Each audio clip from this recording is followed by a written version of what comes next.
What's up, everybody? Paul Mancano, Bobby Blanco with the MASN All Access podcast. Bobby, how you doing today? I'm doing swell. How are you, Paul? I'm good. I am good. Orioles starting a 4-game series with the Yankees tonight. Bronx Bombers in town. Bronx Bombers in town shortly after the Nationals were in town, and the O's were handed a sweep at the hands of the Nationals. Beltway series, first part of it at least, going to the Nationals, all 3 games. Yeah, it was. I think we expected the Nationals to win this series. They're the better team right now, and they're playing better right now. But I didn't expect a sweep. I thought Bundy was able to get the win on was it Tuesday against Jeremy Hellickson. Now, Jeremy Hellickson has been pitching well for the Nationals, unfortunately, for O's fans who saw him not pitch well last year, of course, for the O's. But I thought Bundy had found his stride. 2 great outings, obviously 14 strikeouts last week in Chicago. Yeah. But he got bested, and the Nats offense kind of came alive. The sweep was surprising, to say the least, for me. And but you got 4 against one of the best teams in baseball right now, arch rivals. Obviously, everyone hates the Yankees. Yep.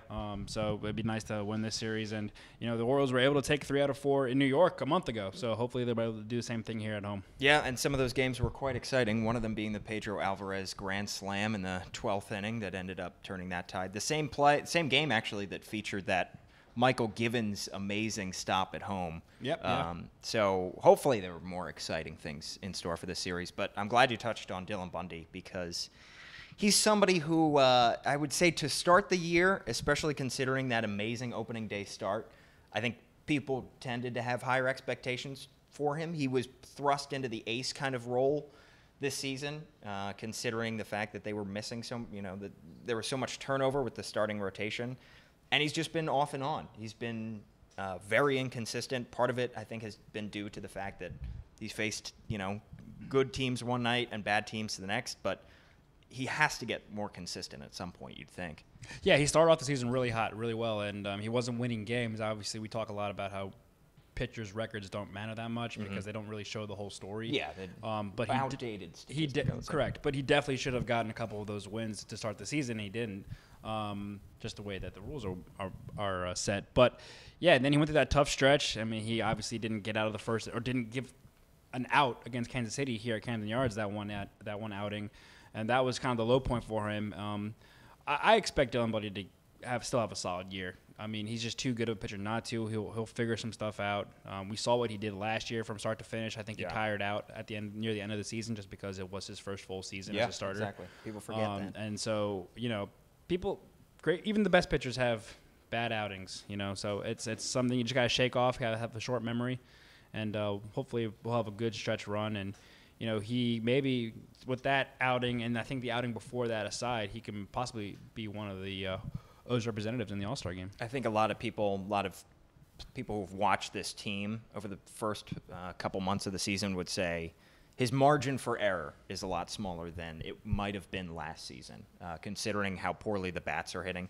Look at that start he had against the Nationals. Gave up 3 runs in 6 innings. That's a quality start, and it's going to go in as a loss. And it's, wins and losses don't matter, but there just has not been the same amount of run support for any of these guys. It's not just Dylan Bundy or Kevin Gausman. For whatever reason, the bats have not heated up yet. Yeah, and we've been talking about that all season long. It's like, this is kind of what we expected from the O's pitching staff, but not the bats. They just have not. I think over these past 3 games against the Nationals. Now, granted, the Nationals pitching staff is phenomenal, but obviously Max Scherzer going 8 innings last night with 12 strikeouts. But then Gio Gonzalez and Jeremy Hellickson aren't they're top pitchers, so they're definitely hittable. Yeah. But I think they still only hit collectively. I think it was like 213 against the Nats hitting this past 3 games, and that's just not going to get it done. Manny Machado is still hitting well. Adam Jones is quietly coming along and having a little bit of a hot streak right now, but no one else has really stepped up. Mark Trumbo had a good couple of games when he got back from the DL. Actually, I think he had a good month of May. But no one else. Yeah, he had about 300 for the first couple of weeks that he came back. So, but the power numbers haven't been there. Right. For him, it hasn't really hit the home run. Obviously, Chris Davis is struggling, and everyone's well aware of that. But again, we knew what this pitching staff was going to be. We knew it would take a while for Andrew Kashner and Alex Cobb to kind of get together and get going because of their shortened springs. And Kevin Gausman's pitched well. David Hess has actually come along, been a bright spot. So we knew what this pitching staff was going to be. It's the bats that have been the real disappointment, unfortunately, so far. Yeah, and if that 3-game series, first part of the Battle of the Beltway, at Camden Yards, they scored 2 runs in those 3 games, both of them coming in the second game. The Tuesday loss, 3-2 loss. Just a Manny home run and an RBI double by Jones. Like I said, they're 2 of the guys that are hitting right now. Yeah. And so, you're definitely not going to beat New York like that. Yep. That's not going to be enough. I mean, you can't beat the Nationals like that. The Yankees score runs. It's going to be tough to beat them by only scoring 2 runs over 3 or 4 games. So they're going to have to score some runs and get on base. And they like playing at home. I haven't checked the weather this weekend, but they like playing at home in warm weather. So hopefully that will help them. The dangerous part is that the Yankees are the same way. They play well in this ballpark too because it's a smaller ballpark. It's hitter friendly, and if it's warm out, with guys like Stanton, Judge, Sanchez, that ball could fly out of the park. Yeah. It could be an electrifying series, but it could also get ugly real quick. Right. Too. We just keep waiting for the offense to break out at some point because you think at some point, given the amount of guys that they have on this team that have the ability to hit long balls, that it would break out at some point, but it just hasn't. Not to hammer the point home too much about the offense struggling, but this 5-game losing streak, they've scored a total of 6 runs. They scored 9 runs back on May 24th, but that's the last time in the last 2 weeks that they've scored more than 5 runs. That's not good. Not good at all. So hopefully they can turn things around. And let's shift over to the Yankees side as we talk about this. Yankees, when the Orioles took 3 out of 4 from them in the Bronx, that was a very different Yankees team than the one that we've seen now. All the pieces were in place, but they just weren't hitting the way that they are now. Now they're doing everything that they thought we thought they would be doing. Yeah, they seem like a complete team. The pitching is coming along. The bats, obviously, like you said, the bullpen is playing pretty strong. They're emerging as probably one of the favorites in the American League. Yeah. We knew they'd be a competitor and compete. But I think most people predicted the Red Sox to kind of take the East. But I think now the Yankees are kind of flexing their muscle. Now, granted, the Red Sox are playing well too. But I think when on any good day, with this lineup, it could be a home run derby, and then the pitching is strong enough where they can shut people down, and then once you get to Chapman, it's pretty much a ball game. Yeah. So this team is flexing their muscles and early too, which is a good sign. You want to win the games you're supposed to early in the season, so that way you're not catching up. Yeah, in and September and August. You can't take any seat, especially in this step division. back Right. with the Red Sox Yeah. breathing down because they're going to be breathing down your neck the whole season. Yeah. Stanton right now, by the way, has raised his average after kind of a slow start. He's hitting nearly 250. He's got 11 homers. Judge is up to 15 homers, hitting almost 300.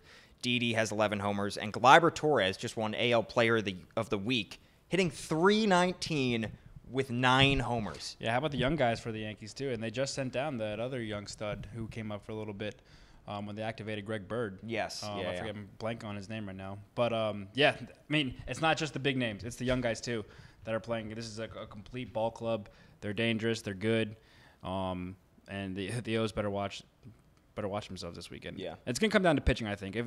Well, that's not true because we just talked about how bad the bats were. But, if the pitching can give the offense a chance, I think the O's can be in good shape this weekend. But, if it's one of those things where, like we saw a couple times last year where, you're getting to the 3rd inning and you find yourself already down like 7-0, with the way this offense has been hitting, you're not going to really have a chance. So it's going to be up to the starting pitchers to keep the O's in the game early. And hopefully the bats can, find a good pitch to hit and convert. And you know what, Paul, we're blanking on Wednesday's finale against the Nationals. The O's actually had a chance to tie it in the 9th and take away a base running blunder by Craig Gentry that just killed the whole mood, killed the whole rally. It was just a terrible thing. Buck Showalter hated to see that. Yep. That's not going to go over well with him. But they still had a chance. Yeah. So they're giving themselves a chance. Yeah. It's just a matter of can they convert it or not. That was extremely frustrating because it was a base that didn't need to be taken. You're not the game-winning run. You're not even the tying run. No. You need to be on base. The game-winning run is at the plate at that point with no outs. And it was Manny Machado. Yes. It was Manny Machado exactly. at the plate. That's taking the bat. Yeah. I mean, there was still an out to work with, but that's taking the bat out of your best hitter. Yeah. And so it just can't happen. I don't know what he was thinking trying to get to third that doesn't need to be there. A base hit, you should be able to score from second. You're a professional baseball player, so you don't need to be on third. Your run doesn't matter. It's the guys behind you, and by you getting taken out, now it matters because now at best they can only tie. Yeah, and to be clear, it wasn't a double steal. He was just going by himself. And Adam just stood there. Which, if it were a double steal, that would have made a little bit more sense because you say you move both those runners into scoring position. Yeah.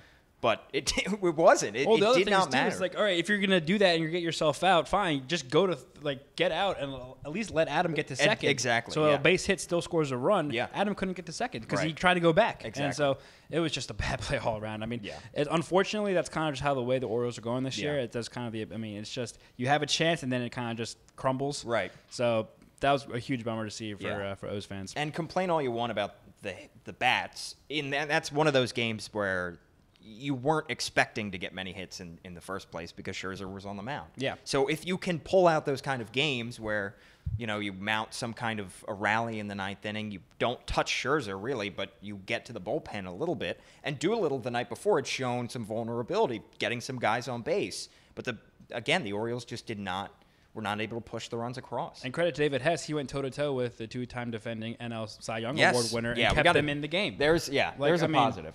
We can talk about the Nationals. I mean, you can also check out our Nationals podcast episode because we'll talk about that plenty. The Nationals bat's not adding more, but he kept the Birds in the game and gave them a shot once they get with a guy like Max Scherzer and a guy like Tanaka, CC Sabathia, David Price, Chris Sale in Boston, those are kind of guys you're probably not going to score too many runs off them, but you need to at least give yourself a chance. So once you get to the bullpen, you can maybe score some runs late and then steal the game, basically. Let's talk about David Hess because that has been definitely a bright spot for the Orioles. By the way, in his 4 starts so far with the O's, he's 2-2, 3.47 ERA. And did look very good against Max Scherzer, going up against, the 2-time reigning NL Cy Young winner. He kind of held his own. He really has not been intimidated. He's just 24 years old. Everybody coming into this season talked about who could fill that 5th starter spot, given the fact that they need somebody, and Tillman probably wasn't going to be long for that spot. And everybody immediately went to Hunter Harvey. David Hess, Hunter Harvey might come up at some point later on in the season and might still be good, but David Hess has shown the ability to take the ball every 5th day. Yeah, and Buck said he earned it. He's earned this spot. And, when you brought him up, you kind of just giving the kid a shot, give him a chance, see what he can do on the mound. And he's proven that he can hang in a beer. He had that great scoreless 6 2/3 the outing before the Nationals outing last night. And, he's only got an ERA of 3.47 and 4 starts, which is impressive. Yeah. And he's giving the team a chance to win. And I think he's really impressed not only Buck Showalter and the coaching staff, but, his teammates. And I think these guys can go out there and believe that they can go out there, back him up, and go win a game when he's on the mound. Absolutely. So Orioles beginning this 4-game series with the Yankees. Camden Yards. First game is tonight, 6:30 pregame on MASN, 7 o'clock would be the first pitch. Hopefully the O's can end this 5-game losing streak and continue the success against the Yankees that they started back in April. Winning streaks and how records aside, anytime we beat the Yankees is a good day in Birdland. Yep. So hopefully they can, at least split maybe. Yep. 2 out of 2. That's 2 for 2, I guess, or it would be a good way to go. But if you can win the series, that's obviously great. And that's what you want. And then next after that, they go up to New York to face the Mets for a 2-game series. So just hateable team after hateable team. There's a lot of hatred brewing. It's funny because it's kind of complicated for us because, like you said, the Orioles are going to New York to face the Mets. Yeah. And the Nationals are hosting the Rays for 2 games next week. So it's like they're crossing divisions. Yes. And we had worlds collide quite a lot in the in the past week with the Battle of the Beltways. but the Battle of the Beltway. Battle of 2 Beltways. There we go. Beltways. Mm-hmm. Battle of the Beltways. We expect that every year. Yeah. We're prepared for it. But now this is the odd year where the 2 East divisions play each other. Right. So it's not just they're playing the O's, or the O's aren't just playing the Nats, but they're playing everyone else in the East. So that's where we get a little crossover. And also the Battle of the Beltways is not over yet. We still got 3 more in DC. Yeah, about a month away. Not even a couple weeks. Yeah. Which should be, hopefully the O's can get some revenge against their Maryland partners in DC. The O's, I think I said it on our episode with Sarah last week. For whatever reason, the O's play the Nats really well. Yeah. And they just this week obviously didn't go the way. And I think the Nats are looking for their first season series win since 2007. Yeah. So yeah, hopefully, and the O's actually hit well at Nats Park too. So hopefully, back when they get there, the bats will be alive, and it'll be a little more hot and humid, and it could be a good show. That'll be a good show. But first, the show comes to Camden Yards. Yankees and Orioles 4-game series starting tonight on MASN. Be sure to tune in. Also, check out our podcast, Apple Podcasts, Google Play, SoundCloud, and also the videos going on the MASN All Access Facebook page. Bobby, where can I find you on Twitter? I'm at Bobby_Blanco. Paul, where can I find you on Twitter? At Paul Mancano.